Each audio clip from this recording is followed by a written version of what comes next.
Welcome, everybody, to the first episode back after a very long while for the Magpie 24/7 podcast. I am here joined with Shane. Shane, how are you doing, mate? Hello, all. Yeah, I'm here. Nice to meet you, Ian. I'm Thank ready. you. Nice to meet you as well. This is the first time me and Shane are actually talking to one another in some platform which isn't our group chat. So Yeah, this is very exciting for us as well. And the first topic we actually wanted to delve into today was yesterday's game. I heard you were at the game. What did you think of it? yeah. I was at the game. Obviously, do you know? To be honest with you, when the final whistle went, it was just relief. Yeah, the Because, first 3 points um, of the season. yeah, yeah. We looked comfortable for large parts of the game, but unfortunately for us, the probably the time where we looked least comfortable was in the last sort of 5 minutes, probably due to nerves. But yeah, and it felt like I thought we'd been here before. We've dominated a game and we've thrown it away at the last minute, and it's ended up being like a 1-1 draw or something like that. But luckily, was able to hold on to all 3 points, which was the massive sigh of relief at the final whistle. Yeah, I get what you're Um, saying. And those nerves will have definitely been there after what has been a shaky start to the season. Getting that first 3 points over the line will have been massive yeah, for the lads. But you say yeah, that though about keeping on to a lead last season. We were actually one of the best teams when it came to holding on to a lead because yes, when yes. in the 15 games we got in front, we won actually 12 of them and drew one. So that's an incredible record. I hope we continue that this season as Yes, well. and one of the two ones we lost to that was Crystal Palace. I remember very Yeah, vividly. exactly. The Yeah, in the last minutes. 92nd minute corner or something like that. Yeah, Oh, yeah. It was a painful time to be a Geordie. But we also yeah, got to see one of our new signings, actually the new signing, the new record transfer yeah, for Newcastle in action. What did you think of Voltemade? yeah. Do you know? Sorry, I'm ever so sorry. I started with a negative with saying it was a sigh of relief No, earlier, no but worries, no worries. there was a lot of positives to take from that, and I was very impressed with Baltimore. One thing that sort of struck me the most is that he's not one to take many touches. He just seems to sort of bring it into himself, and it's one touch in his away, and or he'll be straight back to Murphy, or he'll lay off to Barnes or something like that. And I really like that part of his game where because we've seen it before with others. I won't really mention many names or anything like that, but where they've took the ball down, they've got it under their spell, they've took a touch, they've took another touch, they've gone into the box, they've brought it back out, and then eventually it gives the opposition time to get back to regroup, and the attack then leads to nothing. But with Voltamada, it's not like it's impactful and it's dynamic and it's just straight away and it's just bam, get it out of his feet, pass to somebody else, make stuff happen, and the defenders have very little time to react to whatever he does. And I think it's a very good way of playing, and it's a very exciting way of playing. And yeah, obviously his goal as well. Brilliant cross from Murphy, and he was there, right place at the right time to head that one home. So obviously, to have someone in the box to do that, we've been missing that this season dearly. So, and probably the back end of last season, if I'm completely honest with you, we've been missing that sort of, um, you know, um, striker to actually rely on. We haven't had that for a long time, and I think people, fail to realise that it's not just the start of the season. It actually goes to the latter end of last season as well. Even when we did have a certain number 14 on Yeah. our books. Yeah, I But yeah, completely so agree. I'm very, very, very happy with Baltimore. Yeah, Yeah, I completely agree with everything you said there. A lot of things he shown me yesterday actually really surprised me because a lot of the chat about him when he first signed was even though this is a really, really big player, he's very good, very comfortable with the ball at his feet, something we have seen, but he does dribble more usually than he did yesterday. But I think he and both Eddie Howe realize that's something you can't really do in the Premier League because defenders just simply won't give you the time. And he's already shown quite a decent adaptability to play it quick to incoming attackers, something I already talked about in a tactics video on YouTube as well. And yeah, I agree. That's really, really exciting stuff. Someone physical as well up front for us who can bring the ball down, give us a little more time to for players to follow the attack. Yeah, that's really exciting stuff. yeah, Yeah, yeah. Yeah, so I'd say, I mean, like I said, there's a lot of positive. Another positive I would say as well is Nick Pope in the goal. Made a couple of good saves in the first 50 seconds. Strangely, I did a piece for Magpie 24/7 where I predicted a 1-0 win. So I was right there. There's a lot of things I predicted that came true. There's a lot of things I predicted that didn't come true, and I certainly didn't predict Wolves having. I don't think I predicted Wolves having two shots on target in the whole game, let alone the first 50 seconds. So there's a Yeah. lot that caught me by surprise. But when Pope was called upon, as we know, he's a brilliant shot stopper, and he did just that, and he did. He actually had a comfortable game. There's one moment in the match where I Mhm. say like, "Oh, why have you done that?" Like, and it's usually the ball's rolled to him with seemingly under pressure, and he's just like put it Yeah. over the east stand or something like that. And you're like, really, but no, nothing like that really with Pope. And the way that he was distributing the ball was okay. Mhm.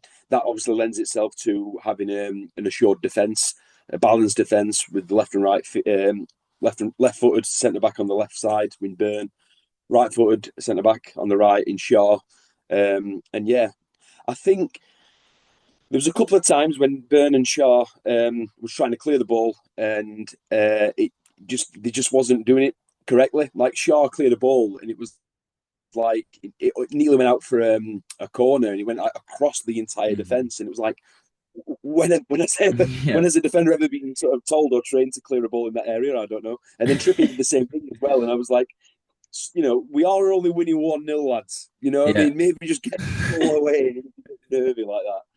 I Yeah. think then again, it just shows you that how comfortable we are in playing like that. And a lot of people Mhm. say that because of Nick Pope, we're not allowed to play like that and we can't play like that. And I think at least this match, I think a large part of it showed that I think we can play with Nick Pope like that.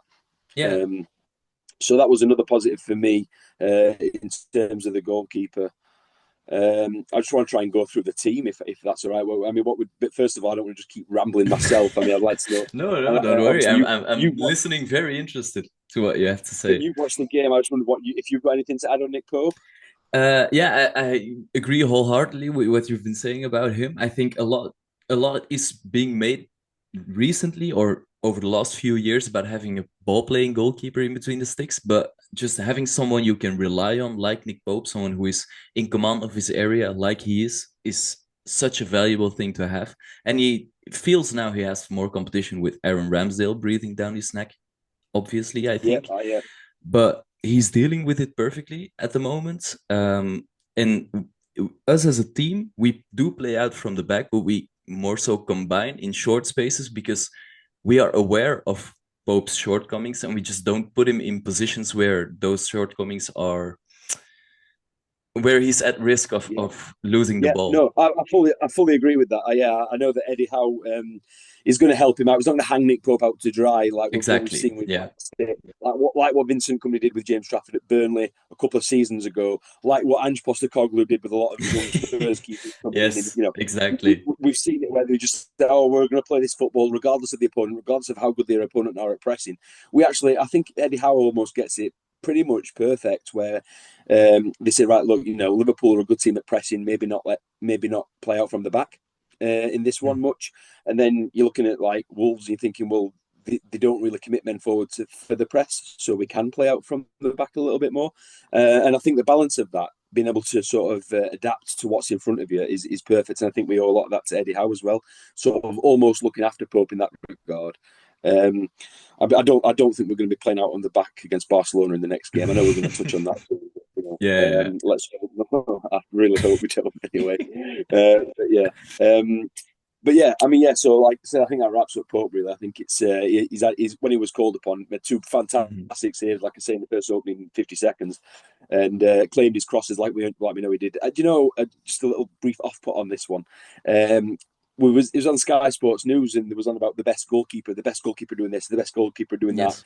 and I was never going to sort of chime up about Nick Pope being the best distributor. Obviously, I Hmm. mean, there's a few things that I wouldn't say about I'm quite critical about Nick Pope at times, but then Yeah. it said something about claiming crosses, and Jamie Carragher gave it to David Raya, and I was like, I I, mean, that is one thing I will back Nick Pope to the hills is just his yes. his ability to come out and claim crosses. You wouldn't, when a cross comes into the box, you wouldn't want any other keeper in the net Mhm. other than Nick No, Pope in them I completely situations. agree with you. I think that's a big club bias, and I'm not necessarily one who likes to blame people for that or accuse people of that. Rather, is what I'm trying to say.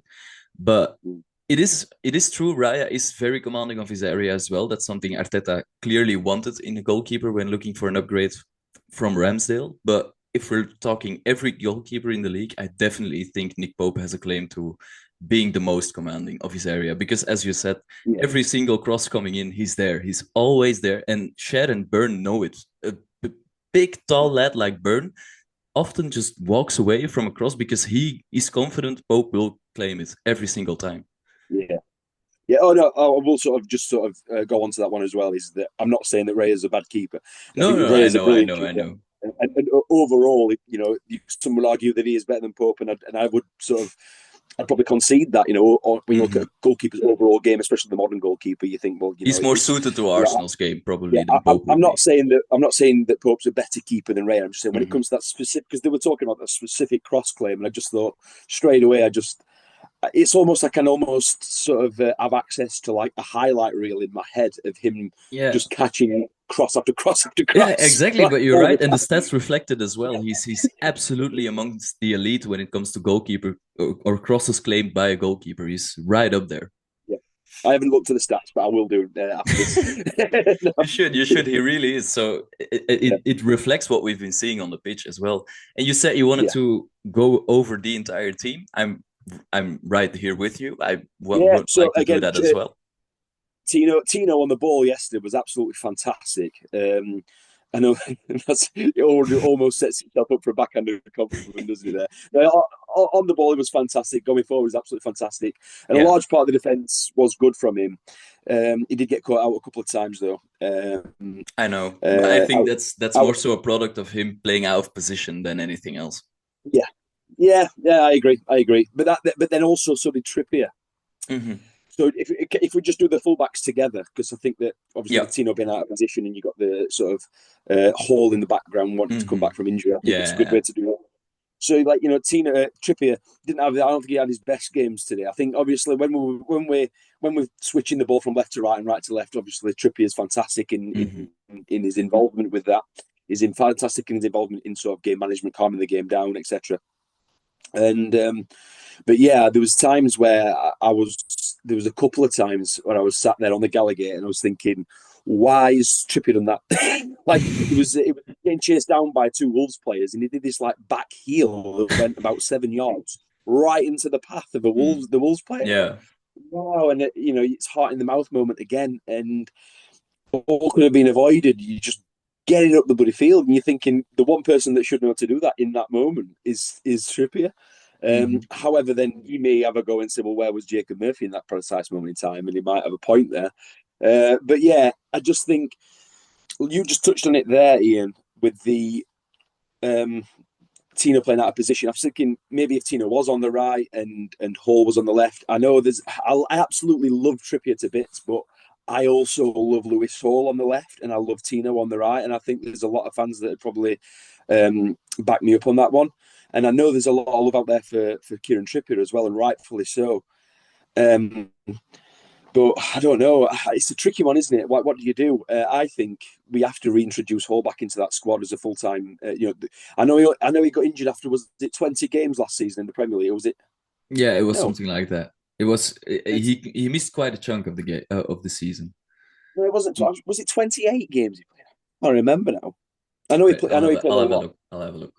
but he played a lot while you're just having a look there, and it's yeah, and I just thought he was absolutely fantastic. And if he carried on the whole season and didn't get injured, he would be the best left back in the Premier League in last season, 100%. And so to just sort of forget that now, just because I mean Tino's done fantastic when he's gone to the left, of course he has, which is what's sort of kept. Eddie Howe doesn't really like the change, does he? So especially in defence, so he's going to be reluctant to change that. But I think we're just going to have to bite the bullet and bring Hall back and have when you've got two young internationals like Hall and Tino as fullbacks. I mean, Yeah, it's that's pretty I exciting think that's stuff, where isn't going it? forward. Well, yeah, and then I just think like maybe I know it's sort of a utopian view, but like let's just say for argument's sake, we're beating Barcelona by 2 goals to 1, and it's the last 10 minutes, and they're sort of giving us a bit of an onslaught of attack. Maybe is that not a time to say bring Kieran Trippier on and sort of calm things down, depending on how things are Yeah. going. But then is that? But then where do you sort of sit on that with Tino? It's a big conundrum, isn't it? Yeah, I think I agree with you with your analysis of reintroducing Hull instead of Trippier because I think those two players bring a lot of the same things. They bring both creativity either from either flank, then that is because of their long balls, and that's something Eddie Howe is clearly looking for with bringing in Voltemade. But I think you'd always need Livramento on the other side, either on the other side of Hull or on the other side of Trippier to introduce those short combinations because he's way better at that. I think his engine allows him to bomb on forward and get back in time more so than it does with Trippier or Hall. So I do think you need Livramento in there with either combination, but I think there's going to be plenty of games this season for both Hall and Trippier to get some minutes. And I also think Yeah, managing minutes will be very important for Eddie Howe this season because we don't want an injury crisis like 1.5 seasons no, ago. that's As for yeah, no, Lewis Hall, by the way, it was 27 games when he got injured. So 27. you I were thought nearly yeah, it was there. 27. Yeah, yeah, no, it's very true. Yeah, there is going to be a lot of games this season. Yeah, and just touching on that as well, I was sort of quietly unaware of how the fact that Tino Livramento had a long throw in his locker until yesterday. I Yeah, just seen that him come surprised me out with as a long well. throw. Like, But where's that come from? You know what I mean? again, He's ran right up to take a throw. yeah, that's. I think Eddie Howe's taking a sheet out of the Frank and Arteta playbook there with spending more time on set pieces, creating more situations that resemble set pieces. Because when you have such a physical team like we do, that's an obvious advantage we gain there.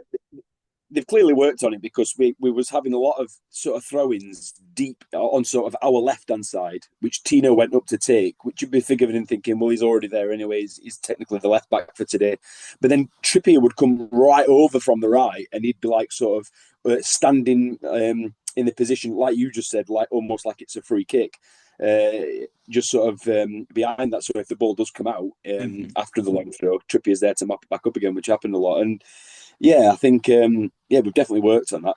But yeah, I can't really sort of touch on Livramento's performance without sort of you know picking up on the long, but on the this newfound long throw is Yeah. turned into turned into Rory de Lap all of a sudden. Yeah, it surprised me as well. But I mean, every advantage we can gain, why not, eh?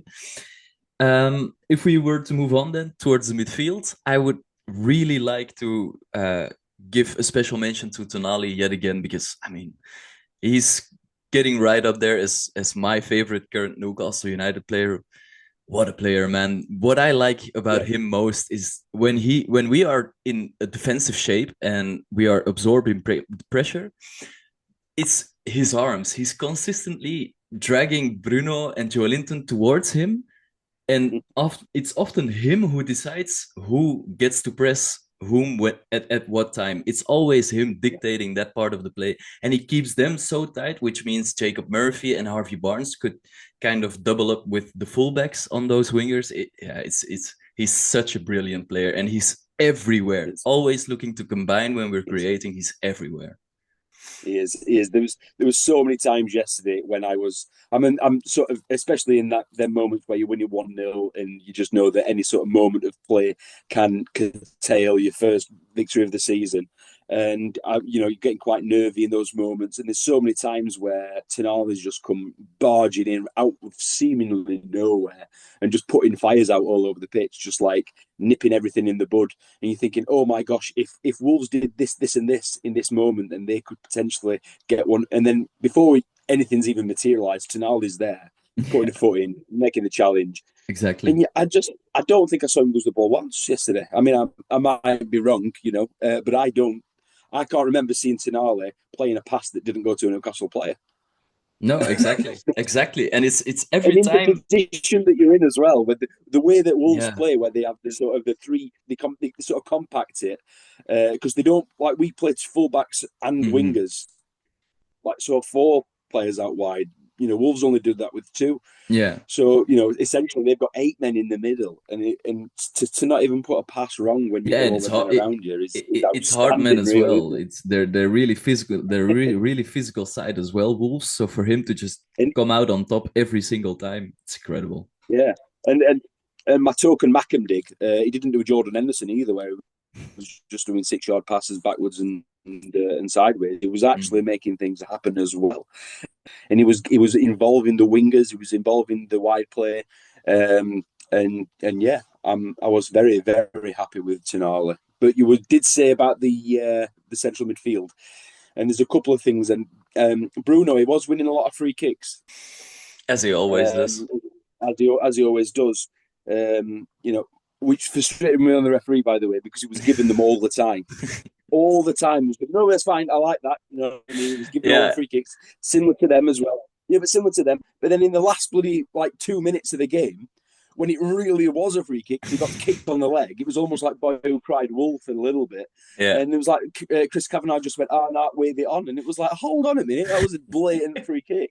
And I think, and Tino did that as well in the first half. And I think when it was like almost no pressure around you, and you're trying to buy that free kick, it's brilliant when you get it, but you're relying on the referee.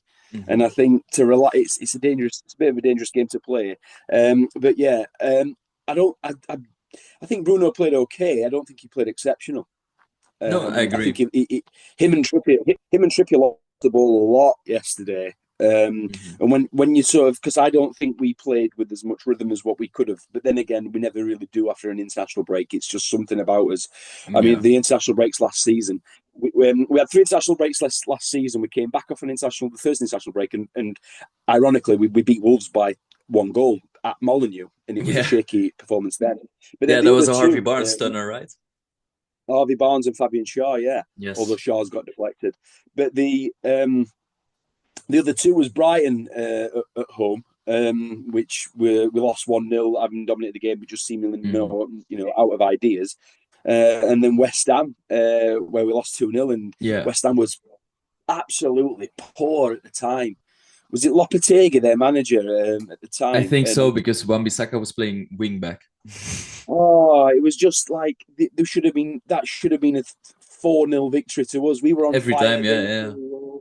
And it was again international break, and it just breaks up our rhythm, and we lost that Hmm. 1-2-0. So I think a large part of it is that, but the rustiness I thought it might be from Voltemada, the new guy. It might have been from some people coming into the team, but it wasn't. It was mainly from Trippier and Bruno, the two people that you'd Yeah. expect to solidify it. Hmm. And maybe I'm getting on his back because I expect more from Yeah, Bruno. yeah, So yeah, yeah.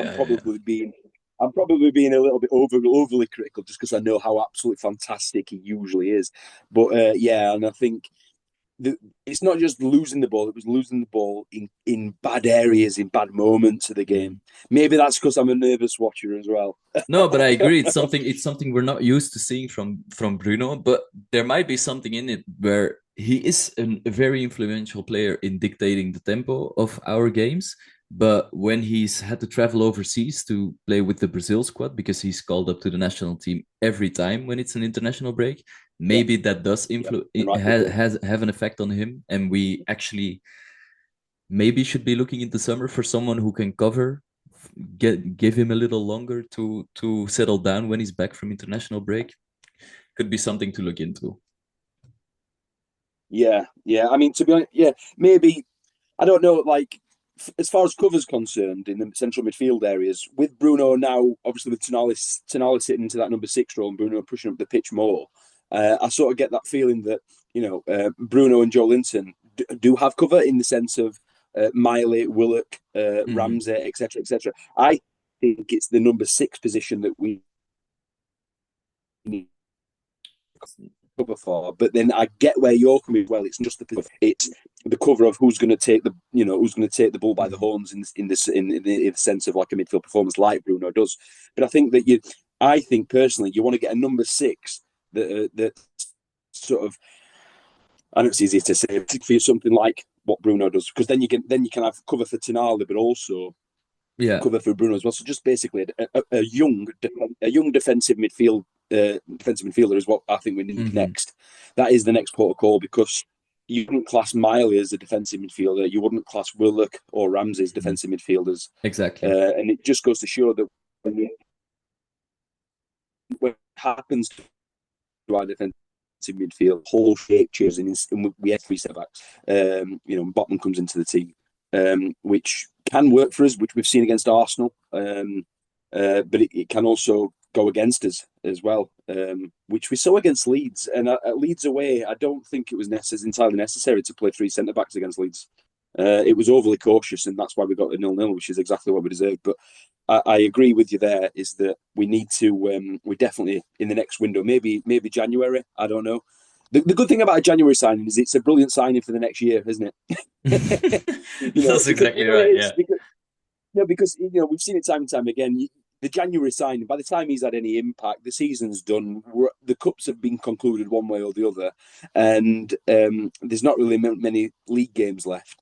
But having said that, they're in the building. They're used to the coaches. They're used to the training. They've been there. So when the Hmm. next season does start, rather than signing someone on deadline day and then with 5 6 games into a season, thinking about how's he going to bed in, at least he's going to be able to hit the ground running next year. The following year. Exactly, like But an yeah, Anthony I Gordon, do I do agree for with you. example.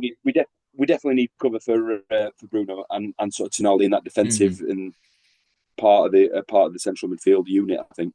Yeah, yeah, I'm actually gutted we didn't go for Erdon Yashari from Club Brugge, who went to AC Milan, because I think he would have been absolutely perfect for that role.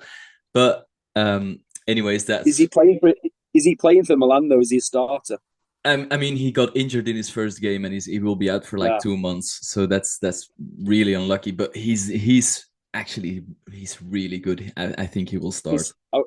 because I don't know much about him. Obviously, you do, but I'm just countering that is that it can't be someone that's going to come in and demand first team football. Because I'm sorry, but Yeah. when you got Joelinton, Bruno, and Tonali in front of you, Hmm. it's going to be hard. So that's why I said a young, because I'm thinking I don't know how young your guy is. Who you just said, but Yeah, he's 23 years old, but you're right. He will probably demand a starting berth already at AC Milan, so he'd probably do the yeah, same thing it's a for us. tricky one because you want have enough quality where they're going to demand first team football, but you don't want them to be like saying first team football or nothing, because then you're thinking, Hmm. well, that's going to push someone's nose out of joint. And speaking of which, as well, we talked about Bruno and Tonali, but to talk about Joelinton, I think the biggest compliment we can give Joelinton yesterday is that when he went off, when he was substituted off, which we know why is obviously because he's just Hmm. recovered from an injury.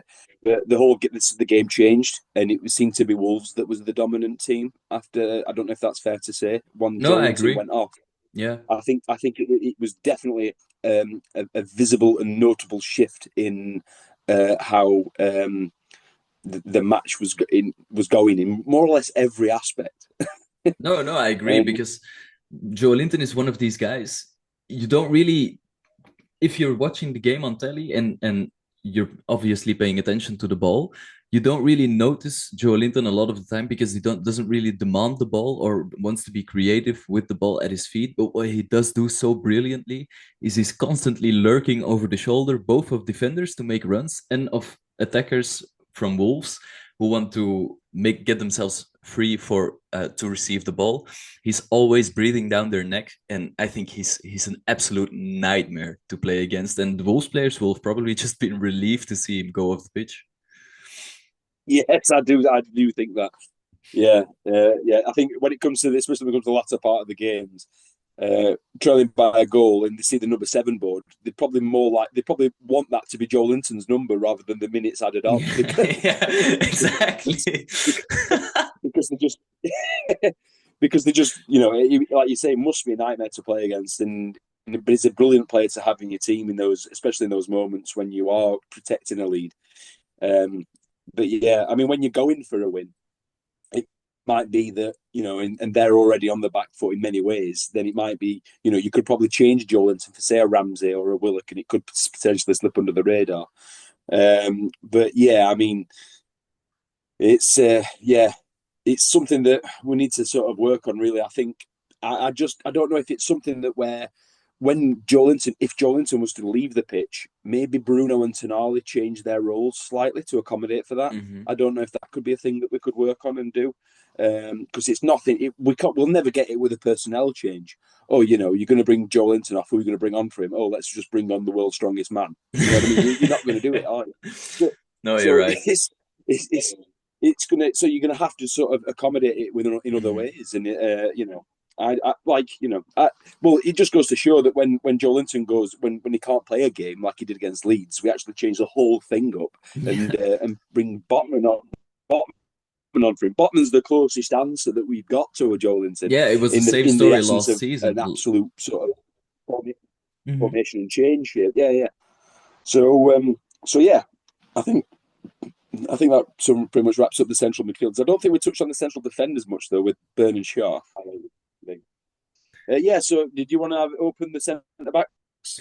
Yeah, of course. I mean, when it comes to Dan Burn and Fabian Scher, I think a lot of people will wonder why both of them, people who aren't following Newcastle, will wonder why both of them still playing when you have two younger center backs still on the bench. But I think games like yesterday just go to show why these lads still get Eddie Howe's trust, because these are banana peel games, nervy games where we are about to get our first 3 points over the line with only a 1 goal difference, and that's when you need your mature, proven professionals to get it over the line, and that's exactly what Fabian Scher and Dan Burn are. But I remember, for example, a cross from Wolves, which Fabian Scher dealt with absolutely brilliantly and was absolutely necessary that he dealt with that single cross. Wolves aren't a team who are going to be I know which one you're dangerous. talking about. Yeah, yeah. Wolves aren't going to be dangerous throughout 90 minutes, which makes it even harder to keep your concentration throughout the whole game. But I mean, with those two guys, it's never really in doubt. So the fact that you don't have to Yeah. worry about those center backs, it's a luxury really in today's game. It is, and you're right. You're quite right in saying that. I think that on paper they're probably our second choice centre backs, which is a brilliant position to be in. Not that they are our second choice centre Hmm. backs; they're quite rightly our first choice. But you can imagine any sort of computer game out there, Football Exactly. Manager or FIFA. You'd imagine start a new save with Newcastle, and Shaw and Burner on the bench, good substitutes, but that's all. But to have them in the pitch and playing as well as they are and basically being undroppable is brilliant, because then the two young guys, you got your Botman and Chow, and they have to fight and work in training so hard to even get a sniff. Hmm. And I think the best testament to Shaw's performance is I went to the gym this morning and I bumped into a friend of mine there who's a Sheffield United fan. So I gave him my condolences. Yeah, they've sacked their manager, haven't they? and well, yeah. But the first thing he said to me, he says, the highlight of your game, the best part of your game was the short challenge, the short tackle. He says that was better than the goal for me. And they're just thinking, to that to come from, someone who doesn't even follow Newcastle, I Yeah, think, yeah, yeah. I agree. that's the best. That's the best compliment you can get with Shaw. I think Burn had a good game. You know, yeah. I can't really be sort of overcritical. We kept a clean sheet again. Hmm. And that's three clean sheets in 4 games. Hence why you can't really drop Burn, Burn or Shaw. Exactly. The So same yeah, with Pope, actually, the same story. Didn't have to do much, yeah, but when they were called upon, they were there. That's exactly what we need. yeah. And like you just exactly quite rightfully said, Wolves is that banana peel. It really is. And so many times we slipped on that banana peel last season. Hmm. You sort of rack your head last season just thinking if we'd have just won that, if we'd have just not lost to Fulham 2-1, having been 1-0 up at home, if we'd have Yeah. just, casually beat like West Ham like everyone else was doing in the league at the time, then we'd be third, we'd be second, and you think, oh my gosh, but Yeah. that is exactly what it takes to be challenged, title challengers, and to be first and second place. Those are the games. Everyone thinks to be a title challenger, you've got to go out there and beat Arsenal and beat Manchester United, and well, not so much Manchester United anymore, but you know what I mean, like Liverpool. Yeah, but Yeah. it isn't. It's those games. It's those games you've got to see out. It's Hmm. those games you've got to win. Because if we'd have beat Fulham and we would have beat West Ham and we'd have beat Brighton when we should have done, and the list can go on. We would have won the title. but Yeah, but you're spot we're on. not going to win the title because that's what it takes. Because it's a hard league, and it's Hmm. the individual matches. Can you kind of look on them and say we should have won that one? But then when you go over, say, the scope of say 9 or 10 of those games, you say, well, actually, this is Yeah, why we're not title winners right now exactly, because we're not doing it. exactly. I But think the but same yeah, can be said for a team like Arsenal, for example, because there's no team who has performed better over the last 3 years against the big six teams in the league than Arsenal have. But what titles do they have to show for it? Because they yeah, consistently drop points against lower opposition. But I will say this about Arsenal and Arteta though. I'm not a fan of Arteta. I don't like his antics. I don't like the way. I don't like his media stuff. But he's a bloody good manager, and I don't think he should get the criticism he does because constantly finishing second. How how's that a bad thing? If Eddie Howe did that, we'd be Thank you. absolutely over the moon. Thank you. You know what I mean? And if Chelsea's manager did that, he's always done a very good job. You know what I mean? I just think to constantly berate someone for not winning the Premier League, I Hmm. think it's a bit trivial, especially when 17 other teams haven't done so in such a long time. So yeah, it's crazy that I think it's a little bit of how can I put it? What's jealousy in Yeah, some no, ways. I completely agree. I The critics, completely agree. you know. But yeah, Hmm. they win matches 1-0. They're a bit Stoke-esque now. They've gone into. Someone said the other day, it's like Arsenal are now a Stoke from Waitrose, which I thought was quite funny. Uh, it's like a high-end Stoke. Yeah. Obviously, focus on the set pieces. But, at the end of the day, if you win a match 1-0, you win a match 3-0, it doesn't really matter, does it? But Yeah, I completely agree. but no, I mean, I know we're sidetracking there, but yeah. So the point is that it was a banana skin. We did keep a clean sheet, and the centre backs and the keeper played their part in that. So yeah, I think that's about all we can say on the centre backs. And I think did they keep their place against Barcelona?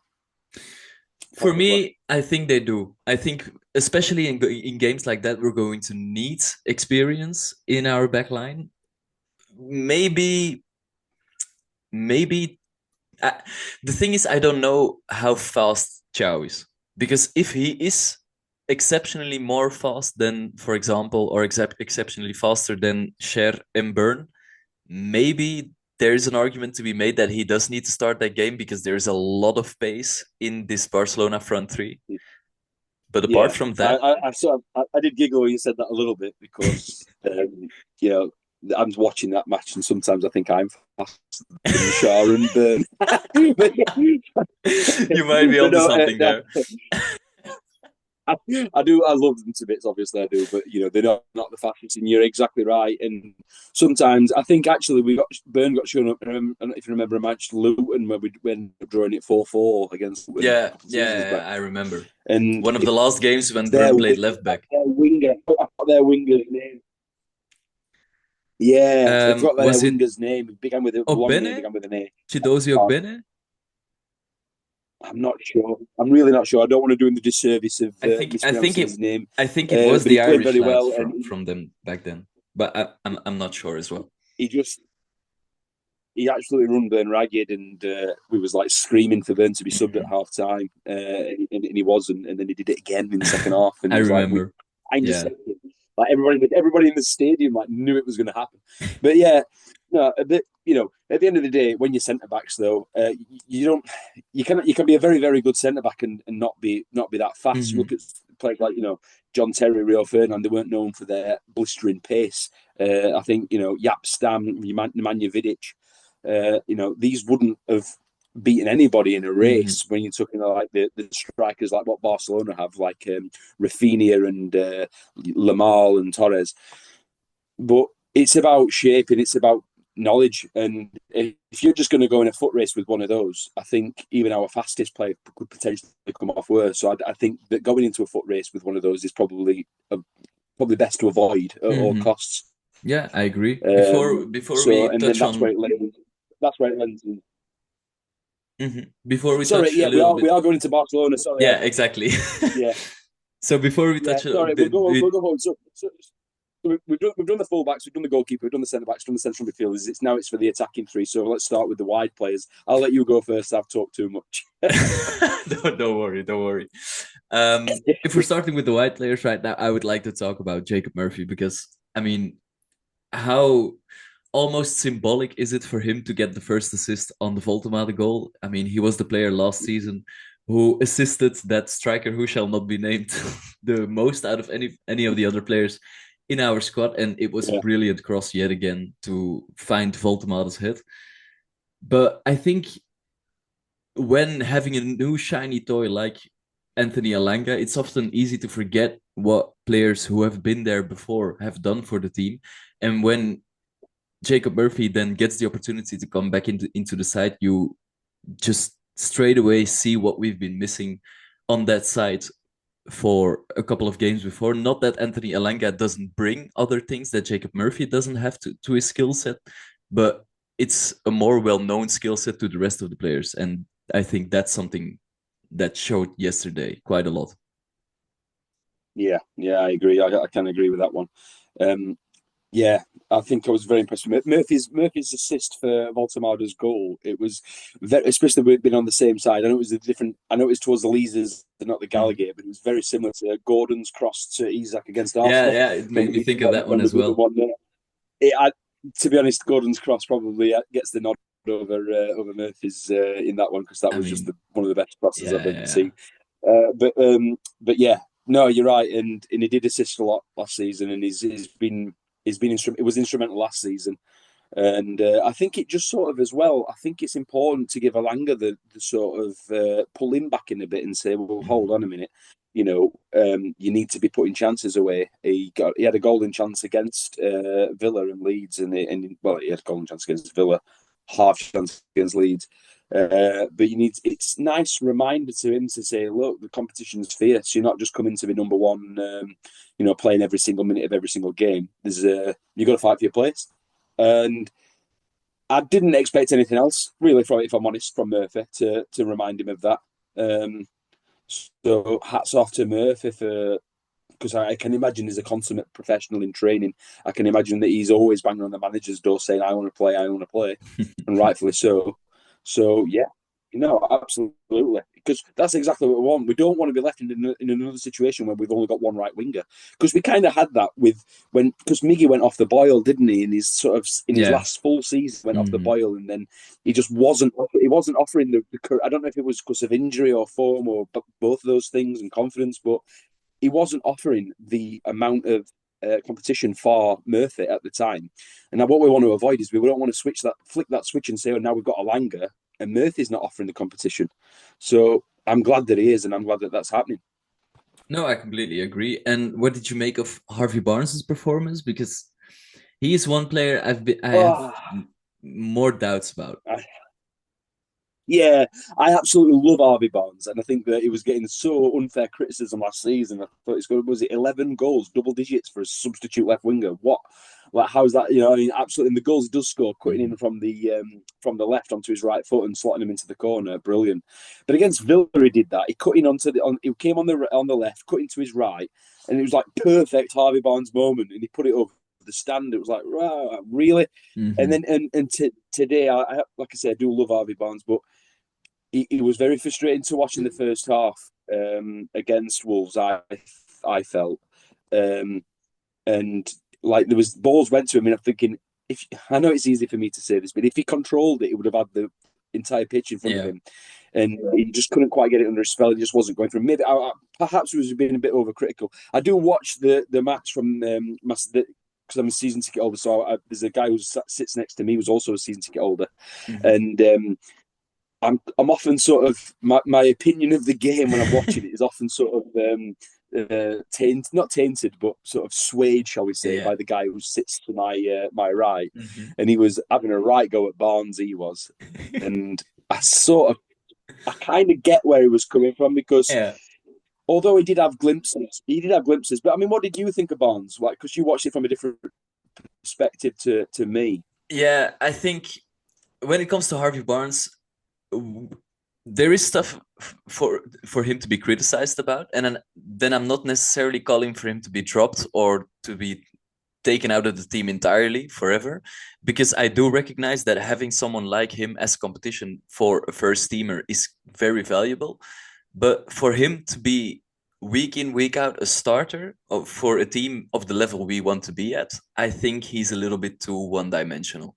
He chooses that cut inside onto his right foot and go for the far corner a little too often. I think, especially when you have players like Voltemade, he does have a cross on him, Harvey Barnes. But I wonder if we want to utilize that cross more. Maybe we should put him on the right to have him cross with his right foot. But then when he does cut in, he cuts in on his left, and that's not necessarily his preferred foot. It's a bit difficult. It's a difficult one for me. Yeah, he did. He had a link-up play with Voltemade and Joe Linton where he was on the sort of the as we're attacking the left-hand side of Wolves' box, and they did a really good link-up play and it ended up in a Barnes shot, and unfortunately it went a little bit over. Um, I was, it was a frustrating performance from Barnes, and I think it's because I know he can do better because I've seen him do better than that. But I do fully agree with what you just said about them being one-dimensional as well. I think the most frustrating thing about Barnes is that he seems to be hitting form when Gordon's available, and then when Gordon's not available, he doesn't hit form. And you're just like, no, it needs to be the other way Yeah, around. yeah. Yeah, That's but maybe he does need that competition of someone breathing down his neck for the performances to come out. possibly, possibly. You shouldn't, but yeah. But Yeah. then again, but then again, you think about things like that, and people, it's right. Competition it does help players. Mhm. Obviously, you think how does it though? Because surely, players should be professional. But when you think about Barcelona game on a Thursday, Yeah. and maybe that does affect the performance. No, but because maybe that affects him on the other way. So he wants to overcompensate and do something Mhm. absolutely grandeur and great, so he can get his name chanted around the stadium, and knock on the manager's door saying I want to play against Barcelona. That's what he wants. So maybe it's almost trying too hard. In that regard, I don't know, but yeah, frustrating. I think it was above average. I don't know. How can we say like an average performance from Barnes, and potentially slightly above average, but it's just a frustrating one. Just knowing that he can take it that notch up, Yeah. and that's the best way I could describe Barnes' performance. Yeah, I think that's very Which well goes on put. to Voltemade. But now I know there's one person in the Magpie group chat which knows a considerable amount from Voltemade, and I think that's Ian. So take it away, Ian. Yeah, I think you should lead the line on Voltemade. I mean, I've been watching Voltemade this summer before I knew we were in for him because back when the Club World Cup was happening, I absolutely refused to watch that tournament. So got myself, I sat down and watched a couple of under 21 Euros games, and he was Yeah, absolutely fantastic there. He was absolutely brilliant. Him and Harvey Barnes were competing to be player of the tournament. I mean, England actually won that, and that's probably what got Harvey Elliott over the line. But it's what we've been talking about from Voltemade that really made him stand out to me. His link-up play, he's so unbelievably brave, but he doesn't take too long. Every touch he takes, you feel is calculated.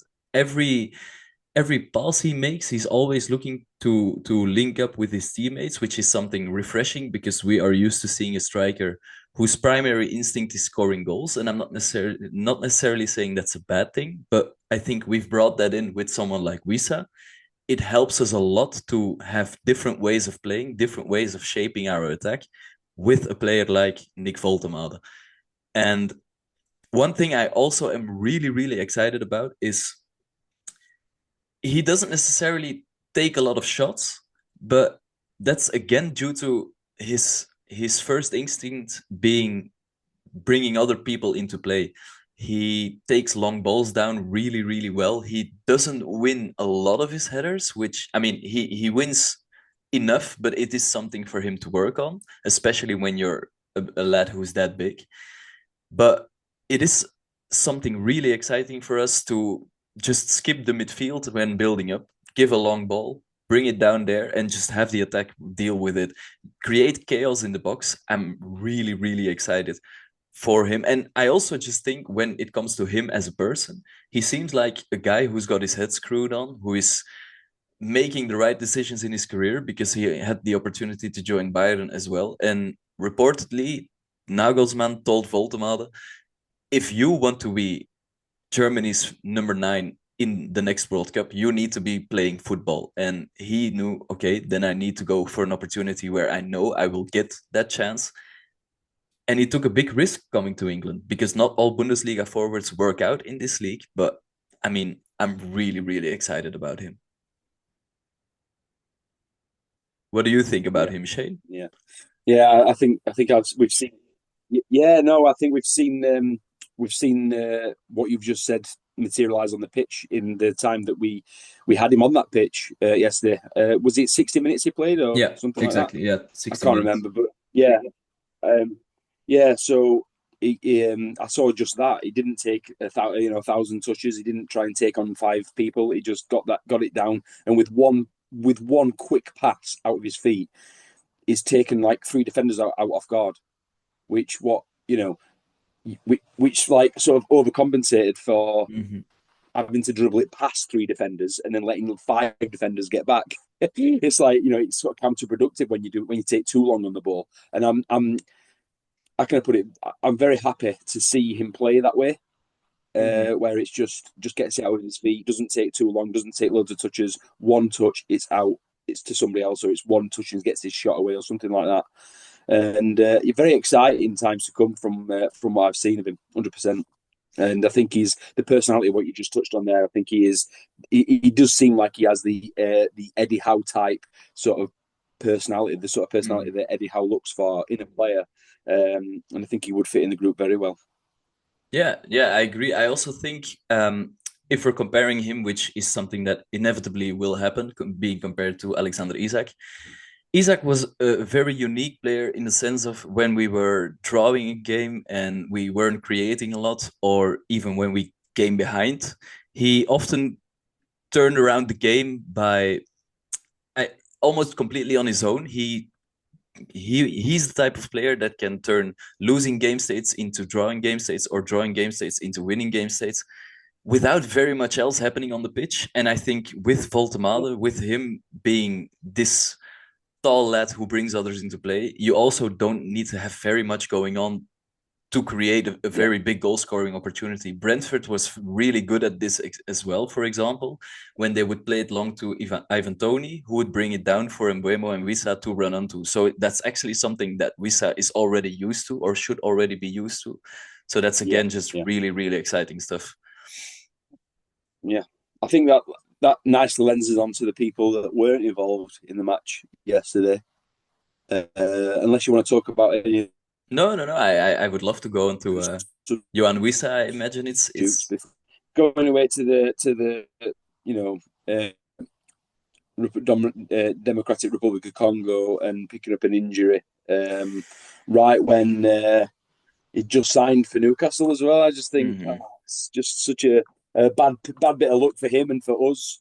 Yeah, it is. Um, some sort of crude people out there would say it's probably deserved with the way that he manufactured his leave, and I'm sure Brentford fans would be happy as about that, which I'm sure that we would do if something similar happened to Alexander Isak.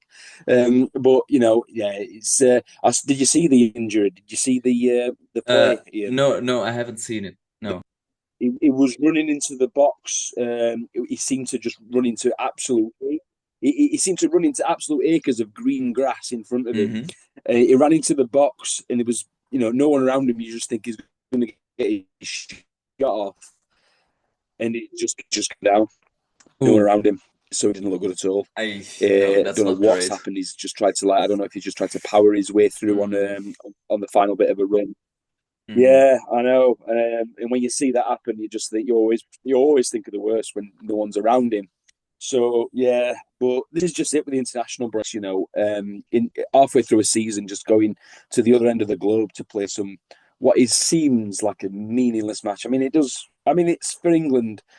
It's meaningless. I suppose for the Democratic Republic of Congo, you would argue that they don't really qualify for World Cups much, so it's No, no, probably and I think they more have a pretty important good for shot them. at doing so this time around. So I think it's pretty important for them. But I mean, you touched on it already. I think Yeah, Wissa kind of made his own luck because if he does have a full preseason, if he's got 2 or 3 games for Brentford under his belt already, maybe yeah. his body doesn't react like that to a game. but this is the issue. So like with the Isak didn't have the preseason because he went on strike, and then Sweden playing for like 14 minutes here, 7 minutes there. Exactly. As we speak, Right now, as we speak, Liverpool are having a match with Burnley, and he's not even on the bench for Liverpool. the match has just Um, ended, by the way. was it 0-0? Liverpool have scored a penalty in the 95th minute. Oh, come away with it, man! Yeah. No way. The guy was crying on the pitch because he knew it when the ball hit his hand, it was going to be a penalty. Oh, 95th minute. That's such bad luck for Burnley because they did Yeah, it something very is. similar with Manchester United as well. It is. It really is. But yeah, would be nice for them to hold on to a draw against Liverpool, and Yeah, that's going to hurt yeah, them a lot. Mm. yeah. But they But are no, showing it's some form at home.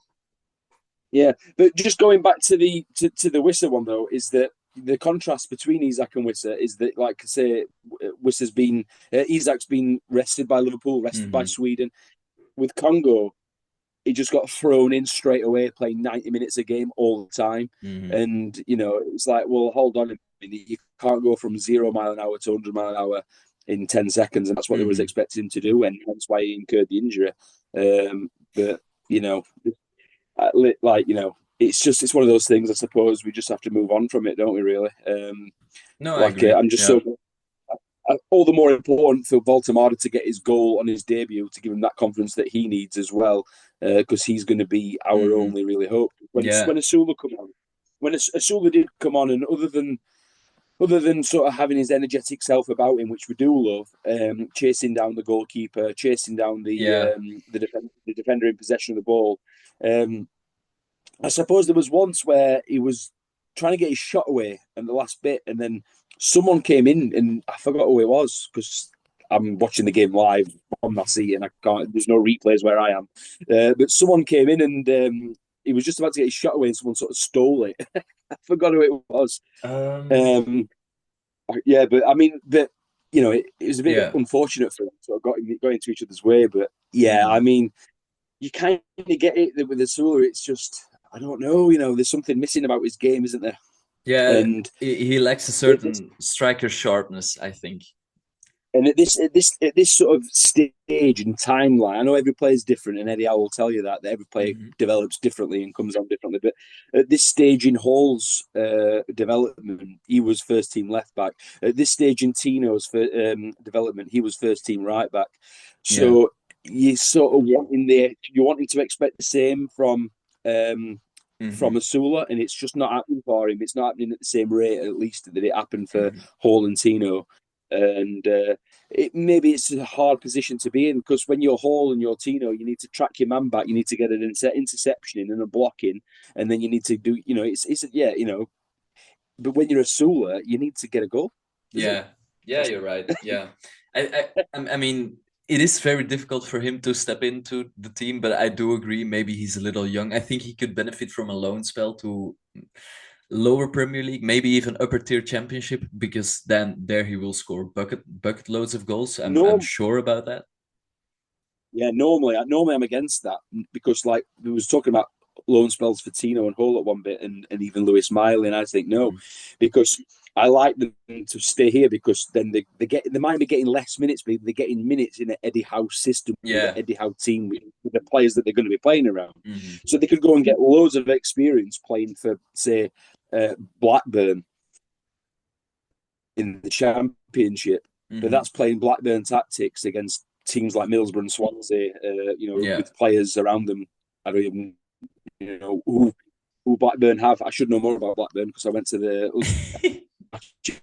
against them a few seasons ago at Ewood Park. But just picking out a team from random there. But hmm it doesn't really get them the experience that they like. But however, I do see your point that with Asula being in the position that he is, maybe he just needs that goal, the eye for goal. Maybe he just doesn't care who is scoring for and who is scoring against and who are his teammates assisting him. Just get that ball in that net quite a few Yeah. times and then come back to Newcastle with that hunger hmm for goal and that eye for goal. And I think that a loan spell would actually benefit Asula in that reason. So I'm usually against loans, but even I'm saying hmm loan him, get him some experience.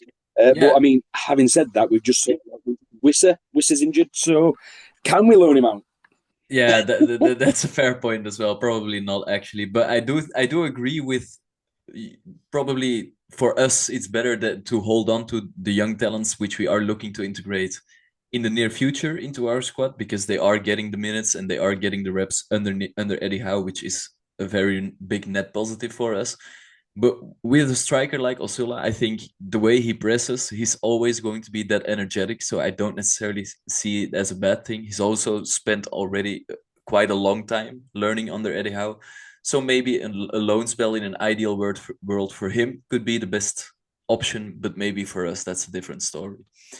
Um, Yeah, I think we need to keep hold of him. I think for just mhm. because of the lack of options. I mean, who would have thought that spending what is it now, 135 million pound on two strikers, and we need to keep hold of Asula. But there you go, that's how it works. But no, I think we're doing skip it. And as well, just on a side note, I just feel that the training ground would be such a less happier place without him around. Yeah, It seems. there's something to be said for that as well. Yeah, the Brazilian lads wouldn't be happy to see him go. I'm sure about that. Oh, I think, and he's young. He's not going to demand he needs first team. He doesn't have to play Mm, every minute of every game to have a sniff in the Denmark side, which he's already sort of tried to integrate into. yeah. I think no. I think at least until January. Let's see how things happen in January, and then if we're still in the competitions that we need to be in, Mm, and he's contributing quite well, then keep him. But if Wissa comes back and he's not really getting a sniff in, and we're out of a couple of the competitions, heaven forbid, then yeah. maybe you think probably loan for a 6 month Hmm. loan to someone Yeah. like a championship club. Yeah, Yeah. probably. All right. Is there any other player you would like to talk about when it comes to their performance against Wolves?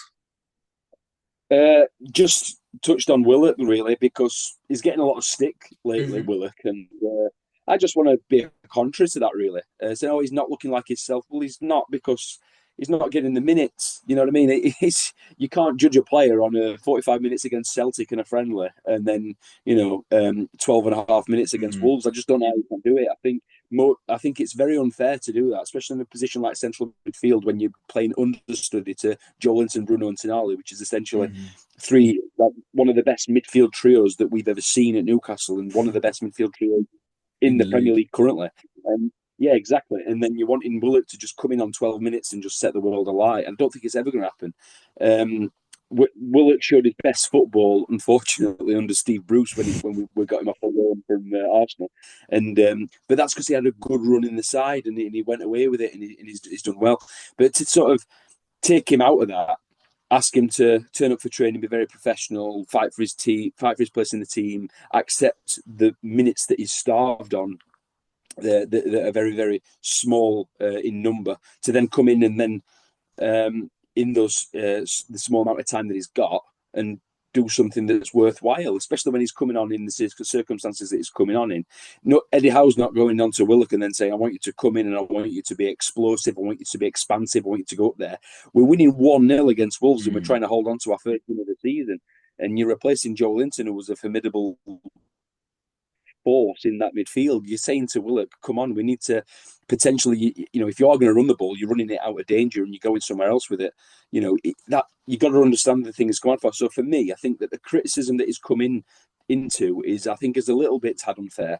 However, I have been saying that for a good few months now. It's from the back end of last season mm. to this, and the criticism does still remain, and it's always there, and it's not going away. So maybe my defense of that criticism will start to wear thin. I don't know if that's fair to say. No, I think it is fair because I do agree there is definitely a player there, but his injury record is so unfortunate, really, because I genuinely believe if he weren't that injured all the time, he would be a player, or he has the talent to be a player like a Conor Gallagher, who is consistently on the peripheries of the England squad. He is good enough to be that player, but he just needs to get the minutes in, and he can't get the minutes in if he can't get fit. And as you said, he's playing behind probably one of the best midfield threes in the entire league. So getting a sniff there is going to be really, really hard for him. But having him as cover, especially a fit Joe Willock as cover, definitely not the worst thing in the world. Anyway, that will be the end of the first episode of the Magpie 24/7 podcast, or the return of the Magpie 24/7 podcast. Me and Shane would really like to thank you for listening. If you want to head over to our social media pages or to our YouTube page, that would be greatly appreciated. An episode on both Barcelona and our other Champions League opponents will be coming out this week, I promise. Other than that, I would again really like to thank you for listening, and I wish you a very good day.